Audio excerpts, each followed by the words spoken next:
Was actually curious. But Oh, did you get it you're. worked out? Yeah, we're there. Yeah, yeah. I'm just getting my. Awesome. So, good evening. Hey there, hi there. Good evening. Welcome back. I'm Ian. This is my lovely wife. Rachel? We are big family life in the Simpson family home. 4Fs. And with the Simpson family, and the 4Fs simply stand for. Faith, family, food, and fitness. Right. Faith, because we believe we can do all things through Him who loves us. Family, because aside from God, there is nothing more important on this earth. Food, because food is medicine. And fitness, because we believe overall wellness can be attained and achieved by maintaining a strong mind, soul, and body. So this is a segment that we call Real Talk in the Simpson family, or Real Talk with the Simpson family. This is where we kind of dive into some real world issues that we've had to overcome both on our individual journeys and on our journey together as a blended family. How we use the principles of faith, family, food, and fitness to kind of just deal with trauma, stamp out generational curses, and manifest our best life.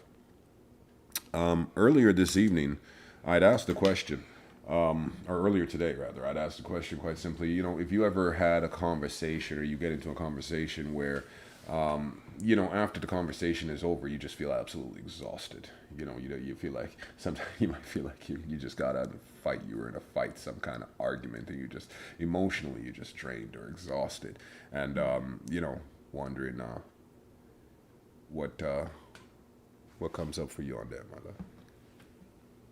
And the thing is, like, you're not even at all fighting with anybody, or it's just, it's like they're stealing your energy. And so you just feel this sense of drained energy from yourself because either what I figure is that they could be unloading on you.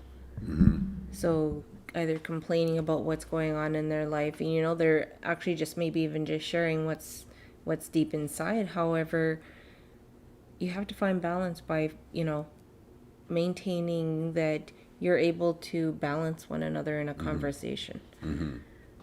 And we usually call it those energy thieves, or they just I like to also say like the dump trucks, because all the garbage or whatever they're releasing, you have to carry for them. Well, you don't have to. You don't have to, you choose to. And I'm very mindful because I like to carry everybody else's. So if there's a conversation that I'm having with somebody, and then I just feel totally drained afterwards, and it's not even that they're intentionally doing it, it's more I'm just starting to carry whatever they're feeling. Okay. And I mean, as an empath, that's just a natural thing you're gonna pick up. You're gonna pick up on, especially in your field, and so the self care and being gentle with ourselves becomes all the more important. And so you're speaking to the individuals that where that's more a result of where you are, and that's your own personal journey, and you kind of just pick up. What about the individual that that's just what they do? They are just energy thieves. They just suck your energy. I mean, what about the ones that oh, and I guess in all fairness, you'd have to say that they might not even know that that's their nature, because they're just so used to I mean, that's just their nature. They might not even know that they're in fact an energy thief. And then there are those that do know, and I mean that's how they get their energy. Let's talk on that a little bit. And I think for that one, it's more, a lot of them I see or I've, come across are the narcissistic people that are, you could be even like if I was sharing something with them, and then all of a sudden it gets, I'm trying to, in a conversation, it goes both ways, right? Give and take, give and Right, take. absolutely. So if I'm giving, something to the conversation, and then all of a sudden it can be switched, and then all of a sudden it's the shift of Focus. focus. Yeah. Okay. So it's like then all of a sudden that person, oh well, I felt this way. This is what, and so they just start to just suck the life out of you. And that's what I found is that a lot of the narcissistic personalities tend to be energy thieves and drainers because either the focus isn't on them or And it they needs to be. and it needs to be. Yeah, that's a good way of putting it. Go on, my love. So it's yeah, I'm those ones are hard for me and I can say that clearly and like even just put it out there. I have a hard time with narcissistic personalities. I think we all do. But some aren't even aware. That's because even though I was going through for, over 17 years, it was I didn't have the words to explain what I was actually feeling. And so now I'm able to say, hey, like that's what's going on. I have that terminology, that ways of expressing my own personal feelings or, the things that I did go through because I was such not closed. I don't want to say culture. It was more of a closed family unit. And so it was hard to vocalize or make my feelings because they were never ever validated. I was either crazy or just unimportant. However, though, no, I mean, but when you say that, you don't want to say that it was a closed community, it was more a closed family unit. However, didn't that extend into the community as well? They did, but I only speak from the family unit part because it was so either hush hush or it was like I like to say, I can't remember the word. Can you help me with it? It was like the Hasidic. Is that? Oh, the Hasidic Jews. And that's it. I use that as a way of Drawing parallels. yeah, drawing parallels because a lot of people, like to say, okay, well, it sounds like this or it. But if you watch like Hasidic communities, there's quite a few documentaries I've watched, Right. and that's how I was able to draw parallels to people that can gain understanding as to what I went through. So it's more a very tight knit community or a tight knit unit, family unit. However, the idea is that it's not like you can go outside. Like, I mean, you don't want to give the idea that, once you get outside the family unit, you're okay. There's supports in the community. And No, you're cut off from Yeah. from everything. Yeah. So basically, you're ousted or you're outcast at that point. And it's still happening today. So it's like I'm fine with it. So it's just setting those boundaries for myself and not putting myself in a situation where I feel unsafe or no support there with me. I mean, because let's be honest, here in the city, I mean, there are, albeit limited resources, there are resources available. I mean, you could, if you're in an unsafe situation, you could have picked up and gone to a shelter or something like that. However, in the family unit out in the communities, I mean, you get put out from the family. I mean, where are you going to go? Yeah, you can't really go anywhere because like all that support that you thought you had is actually gone.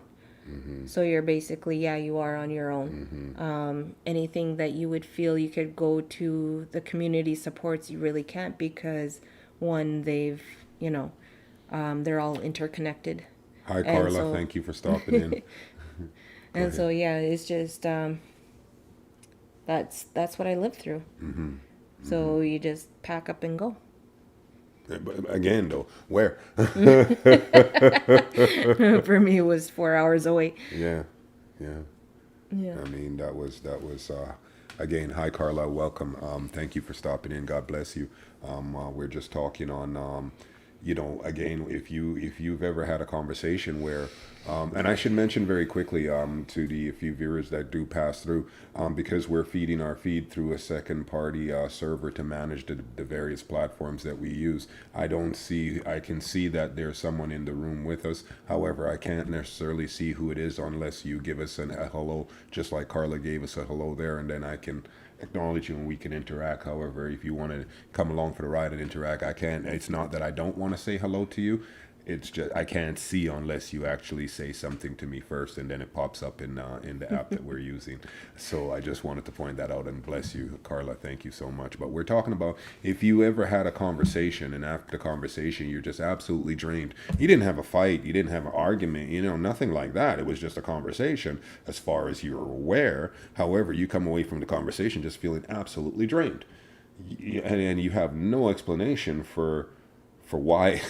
And it's usually, if it's that's the case, it's usually a consistent thing with a certain person or persons. And so where that leads us automatically is now we're talking about narcissistic personalities, right? Or what we like to call energy thieves or energy vampires, right? I read this book years and years ago. It was called The Celestine Prophecy. And the right? Absolutely. Usually after enlightenment, absolutely. And the premise of the book was that we're all creatures of energy, right? And so we could either share energy, right? Because my wife and I are very good at sharing energy. We converse and we talk, and the ebb and flow of the conversation allows for us to just share energy, and that's mutually beneficial. And then you have those that are just they haven't mastered the art of sharing energy, or don't care to. They feel they require more than what they would be able to get in a shared symbiotic relationship, so they just take, right? And so those ones we like to call the energy thieves, energy vampires. They just succubuses. They just suck the very life out of you. And and the conversations just tend to go round and round. And there's those cute sayings like, it takes two to argue. And generally speaking, that's a very true statement. That is absolutely a true statement, that it takes two people to argue. However, if you know narcissists, you know that narcissists are capable of carrying on arguments, grudges, and so on entirely by themselves, and just bring you along for the ride. Let me get out of the way. They started and they ended, and you're like, what just happened? What just happened? I've had a couple of those. Go get out of the way. Go ahead, sweetheart. No, that yeah, you hit that one, because it's like you're starting from a point of just the point of sharing just whatever's on your heart, or even just like a lighthearted joke, anything, and then all of a sudden it can end up into Tears. Yeah. Yeah. And not tears of joy. It was like, when I just said that, it just reminded me, I was actually at the fair in Brandon one year, and I was just laughing at this lady, like she was enjoying herself on, I don't know what it was, like the trampoline with ropes attached to her, so she was trying to do flips, and she was just laughing, having fun, and I was not even in the vicinity, but I could hear her, and I was just laughing, and just enjoying her energy. And at that point it ended into into something it wasn't, and it was just like, wow. So it was like, when you're in those moments of just being yourself and enjoying a moment, then it You have to go here, then. Okay, can I do this maze tomorrow? Yes. Okay, thank you, my love. I have I'm sorry, I have a maze here. I have a maze I have to complete. And so I was told that I have to start, I guess here where it says start, and I have to go to Dad from Cali. Okay, see, that's what it says on the back, with lots of hearts and love yous. And I with the Jamaican colors, of course, because we're Jamaican. And I first have to go to home number 1, and then I have to go to home number 2, and then home number 3. And thank you, baby, love you. Thank you. I'm sorry? So I got, this is, I see, again, I'll mention to our viewers that because I'm using a secondary app to manage the various platforms that we broadcast to, that I can't see. I can see that we have viewers, but I can't see who it is unless you give me a hey, or you know what I mean, and then I can interact with you and give you a, you know, those types of things. And thank you for your support and encouragement. And if you just want to be a silent observer, that's fantastic too. Thanks for just hanging out. Hopefully you'll hear something that speaks to you. And so we're speaking on narcissistic personalities just sucking the life out of you when you're just trying to have a conversation and live your life. Yeah, and I wasn't even actually having a conversation. I was just enjoying a moment Yes, of I'm sorry. pure, Thank you, like Beth. just that innocence, you know, an adult woman just having fun. Mm-hmm. And, you know, that little child inside of them is enjoying what they're doing. And so it's just things like that that I just remembered, like I was just in the moment. Mm-hmm. And I was actually not even sharing a moment with the ex. It was sharing a moment with a stranger pretty much. Mm-hmm. You know, just sharing and, you know, and all of a sudden it just ended into something him, and it became a big blow up when you're supposed to be out enjoying your day, which is supposed to be fun. So those conversations or anything that when you're having with anybody, it's really just to be aware, and to really look after yourself in those moments and say, hey, either I gotta go, or, you know, because one thing is you can't really tell them that, oh, you're this conversation is not gonna go anywhere, or, you know. Yeah, Yeah, that that's doesn't work. That's just going to fuel the fire, and that just takes a bad situation and makes it worse, really. And I think that if you're with close friends, because sometimes if they're not aware, I don't think I've had very many friends that were energy thieves. It was more of a shared energy. So they were quite, and I haven't had to like experience those kind of conversations with my friends. However, it's usually if, you know, if they're a close friend, I'm sure they would actually listen, but it depends on their personality, and I can't really. Facts. Yeah, so I mean, and I think a couple days ago I asked the question quite simply: how do you deal with a narcissistic personality? How do you cope? What do you how do you manage a narcissist? You just don't. You just don't. And you know, life being what it is, you find yourself in a situation where you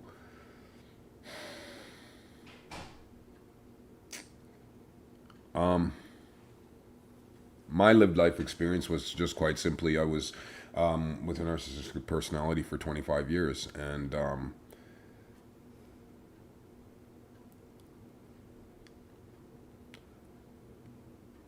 now I'm here. God is good, right? The thing is that you sometimes operate from a place of I can help. Yeah. I can help, you know, and it's not even to say that, you know, it's from a place of judgment, or to say that, you know, oh, I'm better than this person, I can figure, you know, no, you genuinely have feelings of wanting to help. And it's so interesting because it seems that narcissistic personalities tend to, I don't want to say that they seem to want to end up with empaths. I think it's more that they prey on them, right? They go looking for them. They're drawn to them, and empaths, by their nature, to a certain extent, might be drawn to narcissistic personalities because they're helpers, right? They feel that pain and they want to help, even if it's not and again, we're not talking just strictly romantic relationships. We're just talking all relationships, all interpersonal relationships, just a friendship. You know what I mean? And then, you know, you're in a friendship with a narcissistic personality, and, you know, you're just wanting to help to brighten their day and to spread some sunshine in their day, and it just never seems to work out, and it just ends up little by little pulling you further and further down. And it's just so important in those instances to just protect your own soul. You know, sometimes we have to, and family members, right? Sometimes we have to say that, hey, we just gotta love this person from a distance. and that's okay, because we have to be okay when we were talking about mental health and self-care and loving ourselves. We have to be okay with setting healthy boundaries. And the thing is about setting a healthy boundary is the only person that ever will be offended by you setting healthy boundaries is somebody that's used to not respecting your boundaries, right? So, yeah, it's okay. Set those boundaries. No, and I think that's the one. I guess the area that I'm becoming more aware, because I always thought it was the other people outside of the family unit, and so once I've been taking my therapy and also reading. Therapy, is that a 4-letter word? Oh my goodness, did we say oh, we're both. We're both in therapy. We're both huge fans of God therapy and talk therapy. And we're both committed to mental health. Get out of the way. So no, and that was one of the areas I still struggle with, like, because deep down you're this person, this child, like that little person inside of you wants your family. And that's your natural inclination, is to want your family around you. However, it was to the point now where I'm like, but they just drain, because there's that control, that judgment, and it's like, it's not benefiting me in any way because it's bringing down my energy. And so you start viewing yourself as less than, or not feeling you're living up to other people's expectations, which is one of the things that is, I guess, the expectations piece is that you can't place expectations on others. That's really limiting. It limits what that person wants for themselves. Or they just succumb to, I guess, that negativity, and they just don't even try. Where are you? I'm baby. I always check because he does this thing, and I just Where are you? I'm listening to you, and I'm probing, right? Because I know. And I won't go. I'll only go. You'll only far go so far as know. you're comfortable going. And what I want to get at is I want to speak to an individual potentially who's on the verge of trying something new. I want to potentially speak to an individual who's on the verge of being fed up with poor treatment. I want to potentially speak to an individual who is the proverbial straw is about to break their back, and they've got one foot out the door and they just don't know how to do it. I'd like to speak to that individual, if we can. If not today, we can talk to them tomorrow or next week. However, I'd like to speak to that individual, because that's not my lived life experience, right? Yeah, and that's it really takes me outside of and I'm speaking from my truth, because it's hard to culturally as well to kind of share what I've gone through, and it's really hard. However, you can only take so much as an individual. Eventually you have to say, is this person being kind? Is this person being loving? Because that unconditional love, like, that's what you really want from your loved ones. And if they can't offer that, and they're ready to either place judgment or not even support you in what you want to do, they're just basically pulling you down because it's beneficial to them, is to set those boundaries and just keep moving forward. Yeah, it hurts some days, it sucks for me. However, I actually feel better inside than I was in those positions of being surrounded. But reaching out for help and talking to somebody, sharing energy with somebody, I should say, not just talking to anybody, but finding that person you connect with and say, hey, or getting outside supports, which is really beneficial, because a lot of them don't, there's no judgment there. They're there to listen to you. They're there to support you.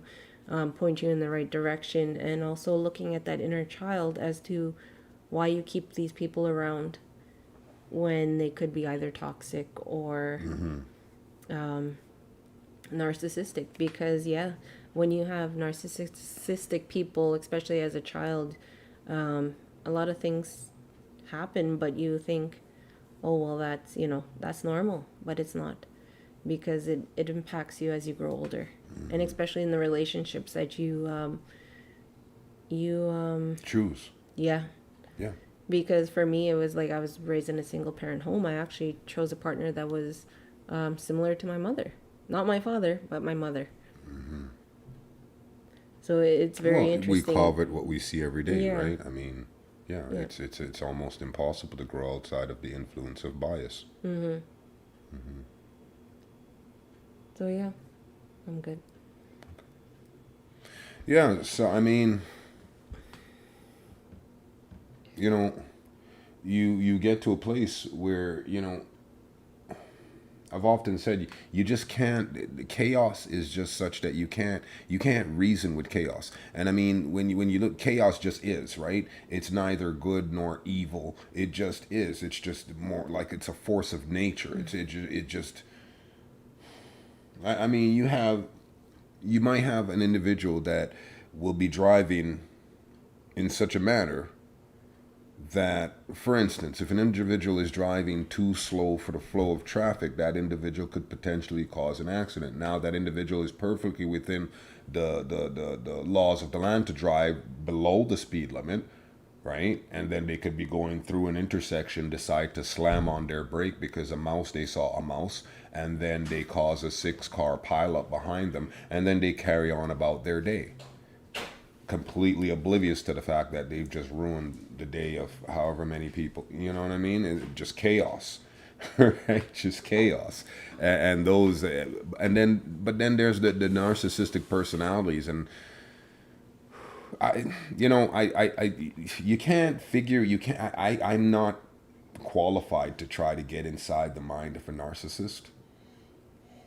I don't know if they do it intentionally or if it's their own pain, their own lack of validation that causes them to lash out. Do they reach a point where they say that I'm hurting so much inside that I don't want to bear this alone, so it's better that others hurt and I don't hurt?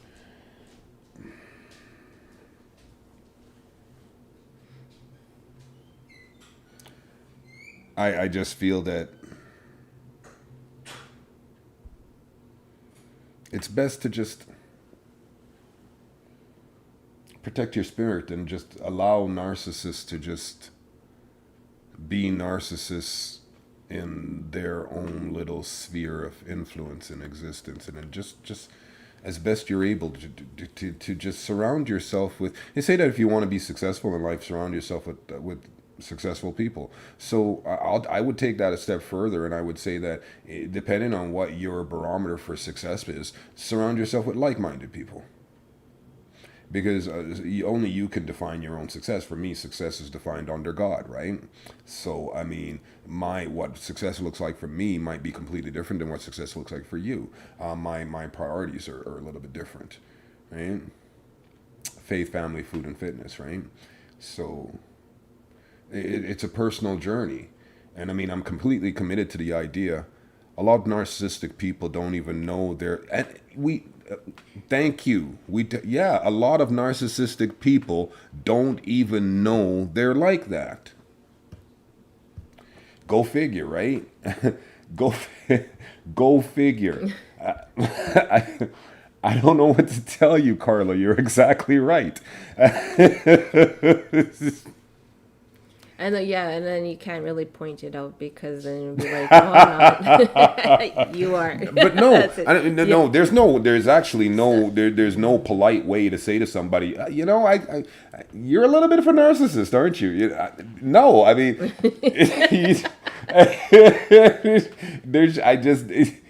You know, that's their own journey. They have to get to that place on their own. I mean, you're never going to be able to bring them to that realization. And I think, yeah, it's just to become, I think one of the, that self-actualization is just to get to know who you are. Right. And, you know, even if you have whatever faults or, you know, embrace them and learn from them and, you know, make change if need be. However, a lot of people don't even look at themselves. They just keep going on day by day without even, oh, there's nothing wrong with me. Yeah, that's Everyone true. has narcissistic moments, even if you're an empath. And that's just it, though. I mean, there's the balance, right? Balance. And our yin and our yang, if you would, right? We don't, you say that, I love that, the story of the Aboriginal elder. He's told his grandson that there's two wolves inside all of us, doing endless battle. And the grandchild asks, which one wins? One is good, one is evil. He says, which one wins? Well, the one you feed. Right? The one you feed. I mean, as much as I'm able, I feed into the good side of my nature. You know what I mean? And I'm very aware of my faults. I'm very aware of my shortcomings, and I fight those battles daily. You know, I just don't feed into that. I have a bad thought. I usually try to purge it by saying something. Thank you, Father. I literally do. I literally do. You know what I mean? I have those battles daily, you know, like I just don't feed into it. I tried more to feed into my nature as an empath. Right? And yeah, you're absolutely right. Because I mean, you want to talk about being a narcissist. I can't pass a reflective surface without looking at myself. I mean, that's just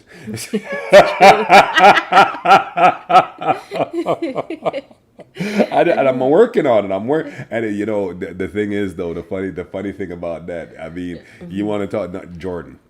Oh my, Jordan. Oh, GQ Jordy with the good hair. Oh my word. And he don't even make like he's not checking himself out in the mirror. He'll straight up just walk up to the mirror and start priming and this and It's that. like, And did you see this? He's adorable. He's a confident young man, and yeah, we love that. And we just every once in a while we just got to remind him to be humble. Yeah, just humility looks good on anybody. So, yeah, go ahead, Sue. No, go ahead. You said it right. Humility does look good on everybody. Absolutely.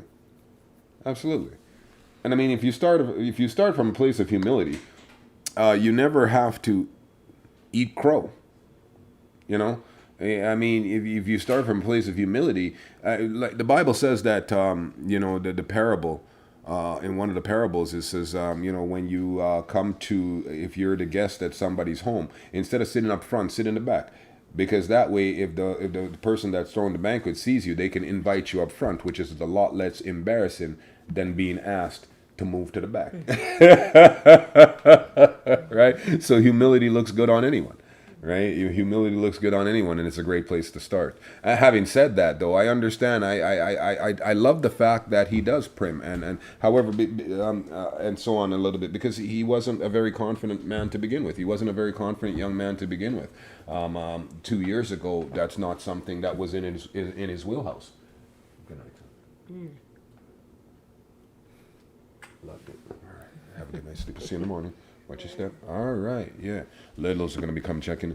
Confidence can be interpreted as being, yeah, absolutely. If you absolutely. And I mean, it's especially important because, you know, he's big, he's 6'6", he's biracial and all those things. So, you know, generally speaking, the world doesn't particularly care for black men to be big, loud, confident, right? So it's important that. The thing is, though, he's got that $1 million smile going for him, and he's not as dark as I am, and so that is actually a real thing, and that will be a benefit to him in his life. And regardless of that, I mean, we're just over here trying to teach them to say that, you know what, be aware of the fact that there are pitfalls out there that based on the color of your skin and your ethnicity, that some people are going to try to drag you down. Don't allow that to happen. Because I mean, it's not the fact that, you know, white supremacy is a thing. That's not what it is. What it is that, are you going to allow that to stop you? And we're at a place right now where we say that, no, we're not going to allow that to stop us, because, you know, we believe that God has enabled us to just be out here and manifest our best life. And we're in the midst of that.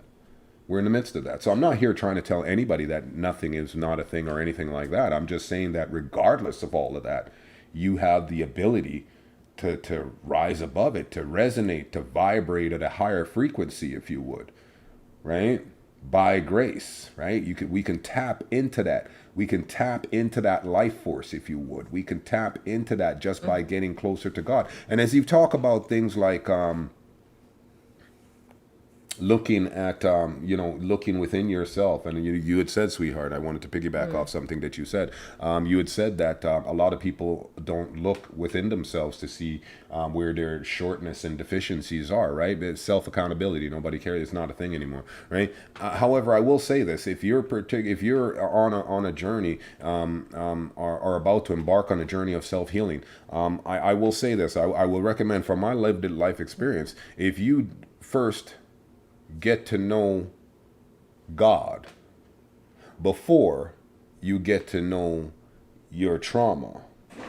Because when you look at your trauma, right? When you look into the abyss and the abyss looks back, you're going to need some extra strength. You're going to need somebody to lean on, right? You're going to need to draw strength from a force stronger than just yourself.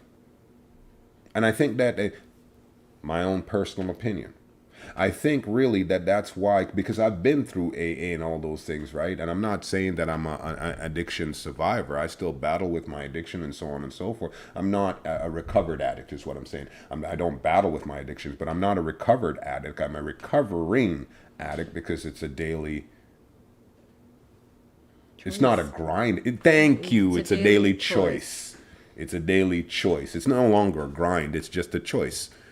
I just keep looking over there because I don't know if you all heard that. There was just this big bang, bada bang, bang, bang. And we're not entirely sure what's going on over there. I think it was Lego. It was Lego came tumbling down. And so, yeah, it's a choice. It's a choice. And I think that, being that, as far as AA goes, and no knock against that program, outstanding program, I went through it and I got exactly what I needed from it. And however, there are a lot of individuals that seem to be, good night, son. Return attendees and so on and so forth, right? Checking it out. And I think that where they, excuse me, pardon me. I think where they perhaps fall short is that now I've heard when you say now, you turn your life over to a higher power, it's in the 12 steps program and so on and so forth. However, some of them interpret that higher power to be their interpretation. God is an acronym, good orderly direction and so on and so forth. How you doing, Jojo? Thanks for stopping in, buddy. Good to see you. And like, for instance, God could be this bottle, right? And so they say that turn your power over to a higher, or turn your life over to a higher power, acknowledge that, and these things like that. However, they don't acknowledge God as being God. And I think that love you. And I thank you. Thank you. Good night. And say good night to Jojo. Oh no, he's gone. Go. And I think that's where I think that's where they may fall short, because once you take that we had spoken inside of us, right, and where we fall short or we fall into difficulties when we try to take different things and put them into that God-shaped hole. We can take alcohol, drugs, sex, whatever, and put it into the God-shaped hole, and that'll work for a time. However, the relief that we derive from that only lasts before we fall back into, and then it's not until we take God and put God into that God-shaped hole within us, then we start to feel complete. And again, my lived life experience, I lived a nomadic life for 45 years.